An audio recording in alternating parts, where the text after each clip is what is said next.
नमस्कार, तू हिरे माझा मितवा या सिरियलच्या आजच्या भागामध्ये आपण पाहत आहोत. नामकरण सोहळा एकदम छान पार पडला आणि बाळाच्या कानात नाव ठेवण्याची वेळ आली तर ती चान्स आपल्या ईश्वरीला मिळालेली असते बाळाचं नाव ठेवण्याची. आणि त्या गोष्टीचा फायदा घेत ती बाळाच्या कानात सुंदरसं नावही सांगते आणि मग सगळेजण मिळून छानसा असा पाळणाही गातात. जो जो रे बाळा जो असं म्हणत सगळेजण पाळणा गाऊ लागतात. इतका सुंदर पाळणा सगळेजण गात असतात. इकडे मात्र अर्णवची एकटक नजर फक्त आपल्या ईश्वरीकडे असते. ईश्वरी सगळं काही किती प्रेमाने आपुलकीने करते हे पाहून त्याला कौतुक वाटत असतं. आणि पाळणा वगैरे सगळं छान पार पडल्यानंतर आता वेळ आली ती नाव जाहीर करण्याची. बाळाचं नाव युनिक पद्धतीने जाहीर करावं असं ईश्वरीला वाटत असतं. तर ईश्वरीने त्याच्यासाठी सरप्राईज असं प्लॅन केलेलं असतं. आणि मग ती पडदा खोलायला सांगते बाळाच्या आई आणि बाबाला. आणि नामकरण केलेलं असतं बाळाचा कर्णिका ह्या नावाने. आणि त्याच वेळेला फुलांचा वर्षाव करण्यासाठी एक दोरी ओढली जाते ज्यातनं खूप सारी फुलं खाली पडत असतात. पण झाली वेगळीच गोष्ट. त्या गुलदस्त्यात आणखी एक गोष्ट निघाली ती म्हणजे फोटो सुप्रियाचा आणि अर्णवच्या बाबांचा. जी कुणालाही माहिती नव्हती ती रहस्य आज उलगडली. इथे सगळ्यांच्या समोर तो फोटो आला. त्या फोटोतली ती बाई दुसरी तिसरी कोणी नसून सुप्रिया होती हे तिथे लक्षात येतं सगळ्यांच्या. आणि हे सगळं प्रकरण खरं तर वल्लवीने केलेलं असतं. सगळ्यांसमोर मुद्दामस्तीने आता जाहीर करून टाकलं आहे की सुप्रिया ती बाई आहे जिच्यामुळे सात्विकाने आत्महत्या केली. तो फोटो पाहिल्या इथे आजीला गरगरलेवाने होऊ लागतं. सगळ्यांना इतका मोठा शॉक बसतो. त्या फोटोला पाहत सगळेजण जाब विचारू लागतात ईश्वरीला, तू त्याच बाईची मुलगी आहेस ना? तू असं का केलंस? तू इथे का आलीस? आम्हाला बरबाद करण्यासाठी का? असं म्हणत प्रत्येकजण सवाल करू लागलं. आजी मात्र गरगरल्यामुळे खाली पडते आणि सगळेजण आजीला सावरण्याचा प्रयत्न करतात. आजीला शुद्धीवर आणलं जातं. शुद्धीवर आणल्यानंतर ईश्वरी त्यांच्यासमोर उभी असते. तर ईश्वरीला पाहता क्षणी आजी इतकी चवतळते, एकदम ताकदीने उठते आणि ईश्वरीच्या कानाखाली वाजवते आणि म्हणू लागते की तू त्या बाईची मुलगी, तुझी हिंमत कशी झाली आमच्या घरात येण्याची?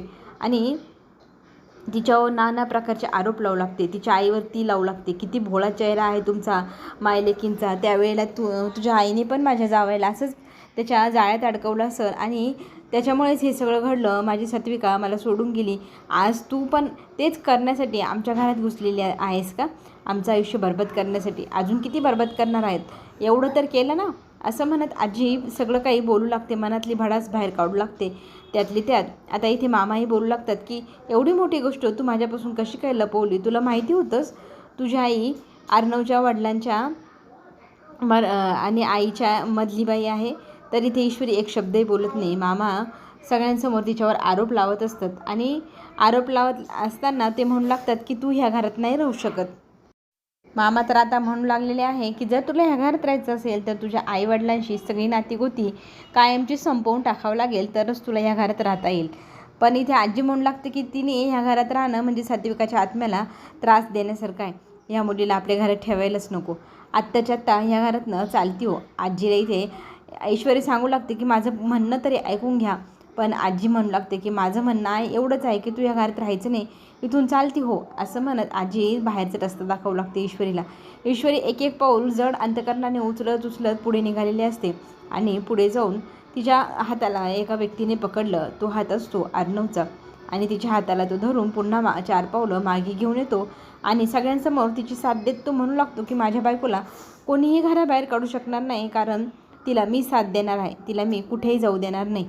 त्याचं कारण काय? तर सगळेजण त्या अर्णवला विचारू लागतात. अर्णव म्हणू लागतो तुम्हाला जी गोष्ट आज कळली ती मला काही दिवसांपूर्वीच कळली.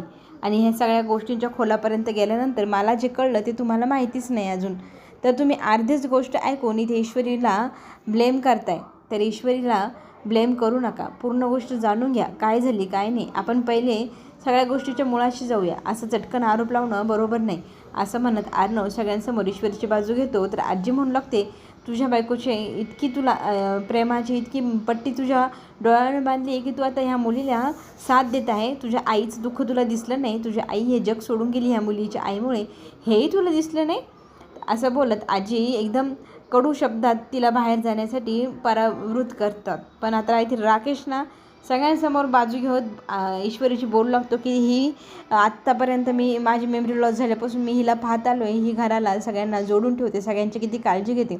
आणि तिच्या आईने काय केलं, एवढ्या वर्षापूर्वीची गोष्ट, तिचा जो काही प्लॅन असेल तो असेल, पण त्या गोष्टीचा आपण यांच्यावरती राग का काढायचा असं म्हणत ईश्वरीची बाजू राकेशने घेतली आणि तिची बाजू समजून सांगितली.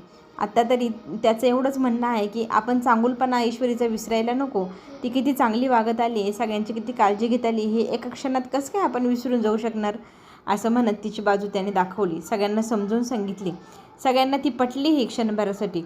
आणि इथे अर्णव राकेशला थँक्यू म्हणतो आणि म्हणू लागतो की प्लीज हिला सगळ्यांनी समजून घ्या असं म्हणत सगळ्यांना तो तिची बाजू सांगू लागतो. इकडे मात्र शुभंकरला घरी घेऊन आलेले असतात. शुभंकरला त्रास होत असतो, गरगरल्यावाने होत असतं. आणि हे सगळं कशामुळं झालं आहे, कोणी केलं असावं ह्या गोष्टीचा अंदाजही शुभंकरला येत नाही आहे. तर इथे सुप्रिया विचारत असते की तुझं ह्या मुंबईत आल्यापासून कोणी दुश्मन वगैरे आहे का, ज्याने तुझ्यावरती राग काढला आहे, काट काढला आहे. तर इथे तो म्हणू लागतो की माझं असं काहीही नाही, इथे कोणीही नाही. मग मला त्या व्यक्तींनी असं का केलं तेच कळलं नाही, पण झालं. आता सगळ्यांनी ह्या गोष्टीला विसरून जा बरं असं म्हणत सुप्रिया सगळ्यांना आराम करायला सांगते. आज खरंच खूप टेन्शनचा दिवस होता. काय होऊन बसलं बघ ना, काय करायला जायचं होतं, कायच झालं. पण आता गोळ्या खा, आराम कर असं म्हणत सुप्रिया आणि नम्रता खोलीत निघून जातात. नम्रताची ओढणी मात्र शुभंकर जवळ राहिलेली असते. शुभंकर त्या ओढणीला बघतो आणि घट्ट अशी मिठी मारत जवळ घेतो. तितक्यात पाठीमागून इथे आपली नम्रता येते आणि ओढणीला काय करतोय, तर तो म्हणतो काही नाही ग, इथे राहिली होती म्हणून मी उचलली. खरं तर शुभंकर नम्रतावर खूप प्रेम करतो, हे तिला तो सांगू शकलेला नाही अजूनपर्यंत. आता इथे ईश्वरीला मानाने अर्णव घरात वापस घेऊन येतो आणि तिला खोलीमध्ये घेऊन जातो. सगळ्यांच्या मनाच्या विरोधात हा असा वागतोय, ह्या गोष्टीचा सगळ्यांना राग येत असतो. ईश्वरी मात्र म्हणत असते की आत्ता माझं इथे राहणं योग्य नाही, मला इथून जायला हवं. तर अर्णव तिला समजून सांगतो इथून तू कुठेही जायचं नाही, हे घर जितकं सगळ्यांचं आहे तितकं तुझंही आहे आणि आपण या सगळ्या गोष्टींच्या मुळाशी पोचूया. आपण फोटो वगैरे ते त्यात टाकले नव्हते, त्या गुलदस्त्यात फुलं टाकली होती, तर त्या गुलदस्त्यात फोटो कोणी टाकले याचा पहिले आपण शोध घेऊया, म्हणजे ती व्यक्ती माझ्या बाबांच्या या सगळ्या केसमध्ये इन्वॉल्व आहे हे सिद्ध होईल. आणि वल्लवी सकाळी जेव्हा नाश्त्याला सगळेजण आलेले असतात टेबलवर, तेव्हा हॉटेलमधनं पार्सल मागवते. अर्णव विचारतो असं का, तर सगळेजण म्हणतात की आम्हाला ईश्वरीच्या हातचं जेवण जेवायचं नाही, तुला खायचं असेल तर तू नक्की खा. आणि ईश्वरीचा इतका अपमान करतात सगळेजण पदोपदी, हे तिला काही सहन होईना आणि ती इथे नाही म्हणू लागते की मला माझ्या आईची फार आठवण येते. तर अर्णवला ती विचारते मी माझ्या आईच्या घरी जाऊ का, तर तो तिला चक्क नकार देतो. तुला मी कुठेही जाऊ देणार नाही आणि का जाशील तेही मला माहिती आहे. तुला सगळेजण इथे टाकून बोलताय, ह्या गोष्टीचं वाईट वाटतंय ना, पण तुझे दिवस पुन्हा वापस येतील, सगळ्यांना तुझं मत कळेल आणि किंमतही कळेल. चला तर मग पुढे काय होणार पाहण्यासाठी आपण पुन्हा भेटू. तोपर्यंत छोटीशी विश्रांती. धन्यवाद.